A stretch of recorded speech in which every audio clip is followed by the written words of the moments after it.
And I want to share something here. It's a statement from one of the great teachers in my life, Carl Jung.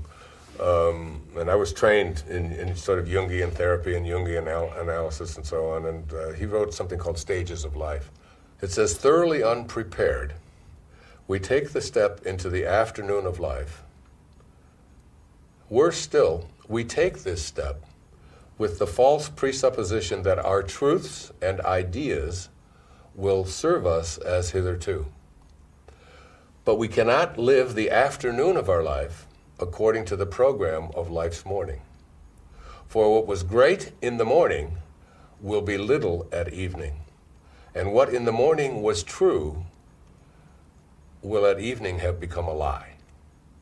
Well, these words really resonated with me from Carl Jung's The Stages of Life. And if I could reword that, basically what he is saying is that as we move into the meaning phase of our life, the afternoon of our life, we are taking the ideas and the constructs and the rules and the guidelines and the provisions that we learned in the morning of our life, which is focused exclusively on ambition and getting ahead and getting more and being better than everybody else. We take those same kind of constructs into the afternoon of our life when meaning is far superior to ambition. But as he says in here, we end up living a lie. And the lie is because what was true for us in the morning, which is I have to get ahead, I have to win, I have to be the most successful and so on, in the afternoon have become a lie. But we don't know how to move into the meaning phase of our life. And the meaning phase of our life is the time when we shift back to the time in our life when we were in our mother's womb in those first 9 months. That's the meaning phase where we have surrendered, where we have, as Lao Tzu said, you're doing nothing, you're just being done, you know? And we can find our meaning by trusting in our nature, by recognizing that I am here to do more than just accumulate and be better than somebody else. In fact, it has absolutely nothing to do with it. One of my great teachers early in my life was Abraham Maslow, and I remember him saying very specifically that if you want to become self-actualized, if you want to live a life of meaning, the first thing you have to do is become independent of the good opinion of other people. The first thing you have to do. And the second thing is to become detached from the outcome. Those were the top two criteria for highly functioning people. Independent of the good opinion of other people, which is exactly the opposite of what we learned in the ambition phase of our life, and detachment from outcome, which is the other opposite. You know, instead of, it's like, we don't go out there to try to make, you know, to do something to make a lot of money. That's, you know, detachment from outcome is like you don't do it because of how much money you're going to make. You do it because there's something inside of you here that is telling you this is what you're here for. This is what you have to create. This is what your purpose is. You're going to make the world a better place. You're going to fulfill a destiny, a dharma that you signed up for, you know, before you even entered your mother's womb. I mean, that's the kind of thing that you begin to feel inside of yourself, so that you're moving into that stage. But you want to move into what Jung calls the afternoon of your life. You want to move into that armed with a whole collection of practices and beliefs and guidelines that work for you rather than work against you. So that you're not trying to feel fulfilled and meaningful and purposeful in your life by setting goals, by trying to get ahead of the other guy, by trying to win, by worrying about how much money you're going to make, by worrying about whether it's going to be liked, by whether other people like it. And that just goes back to, you know, the ego says it's all about your reputation. So learn to get a good reputation, learn to get people to like you. It's why people have such a problem with politics and political people, because they're consistently out there just trying to, whatever group they're talking to get them to agree with them, and then they say something different, and there's no meaning and power in them. And I always like to tell the story, I've told it many times. When I was in the Navy, I was 19 years old, and I was at Alameda, California, and I was assigned to the USS Ranger, which is an aircraft carrier. At that time, it was the largest ship in the world. It's now decommissioned, but it was CVA-61. And I was in Alameda, and I boarded a small refrigerator ship in Alameda, which was to take me to Japan, where my ship was. And we took 29 days to cross. We got to Sasebo, and then from Sasebo, I took a train up to Yokosuka. And as I was getting on that boat for that 29-day voyage across the ocean, my Uncle Bill, who was a school teacher in Hayward, California, handed me a collection of writing by Leo Tolstoy. And the collection of writings was called The Death of Ivan Ilyich. And that was the lead story. It's about 170 pages or so. It's a pretty good, it's like a small novella. And he said, before you get to Sasebo, before you get to Japan, he said, see if you can read The Death of Ivan Ilyich. Just read it. He said, it'll be really important for you. And he taught history and he taught English and things like that, so he used this in his teaching. So I was out 8 or 9 days, and I was just a young kid, teenager, and finally I picked it up and I started to read it. And it's the story of a judge in Moscow. Now, Leo Tolstoy was like one of the real great spiritual teachers. A lot of people don't realize. They think he was just a great writer, but he was way, way more than that. Many say he was a divine spiritual avatar, a master. He was the most famous man alive on the planet in 1904 and 1905, before television, before radio, and just considered a seer, a great avatar, a great teacher, a visionary. And he had this man who was a judge named Ivan Ilyich, and he would go back and forth to work every day.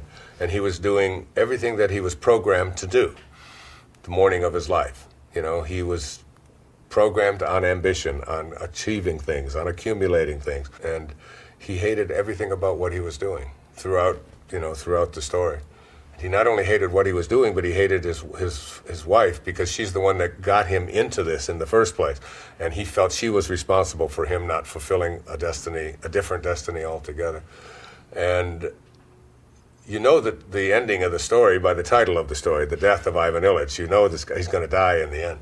So the last paragraph of the short story, he's lying there holding his wife's hand, and he looks up into her eyes.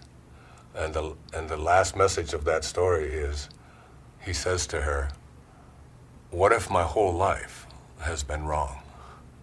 And then he died, closed his eyes. And I was 19 years old, and I took out a little notebook, and I wrote a note to myself. It said, Dear Wayne, don't die with your music still in you. Don't die with your music still in you.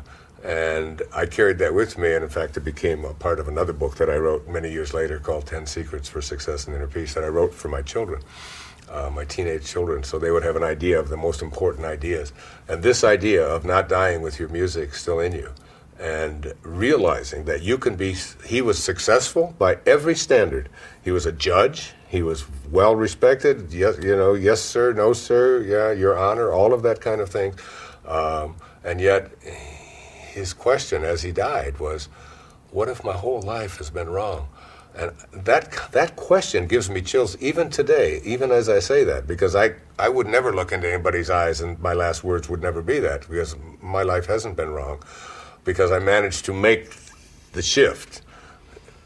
With that moment, that one moment that I just described, well, I've had that same kind of moment, that vivid, surprising, benevolent, and enduring kinds of thing. I had the very same thing when I left a position as a safe place, as a tenured professor with a guaranteed job and a certain amount of income and benefits and everything that goes with working for somebody else.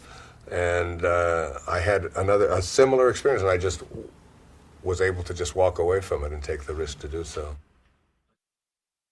Quantum moments show up in different ways for virtually everyone. But what they usually signify, especially what I just described, that very vivid, surprising, kindly, benevolent, long-lasting kind of thing that takes place, is where a person is getting themselves, in the Tao they would call it, returning back to the Tao, returning to the place from which you came while you're here, living heaven on earth within yourself, you know. In fact, Leo Tolstoy wrote a book called The Kingdom of Heaven is Within, about that, just that concept, about having it within you. And I don't know if it's so much a letting go as it is a reconnection to what I call the field of intention, or the power of intention. I mean, intention, the book, The Power of Intention, is really not about the ego saying, I intend to make something happen, and that's therefore I'm going to do it. It has nothing to do with that. It's the opposite of that. The field of intention is really a field from which all things are intended.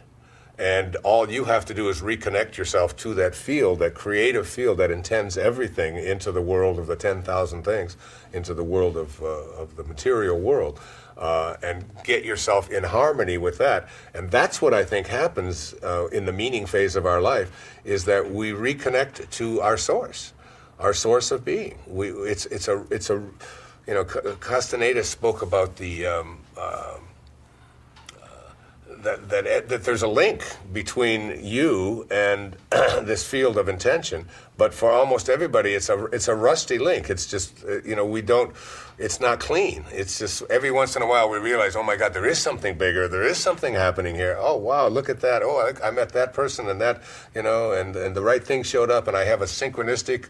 You know, Carl Jung invented that term, synchronicity. I have like a collaboration with fate. It feels like, as if just, you know, everything just is working right, and the right people are showing up, and all of that. That stuff begins to really foment in your life, and you begin to see it taking place all over when you let go of the ego. Because the ego, according to, you know, most of the spiritual teachers, you know, including Patanjali, is just called, it's the false self. This idea that you are what you have and what you do and what other people think of you, and that you're separate from everybody else and separate from God, that's just false. You know, it's just, it's like, so you're living under, and that's why the Jung quote where he says that what was true in the morning will have, at evening, have become a lie.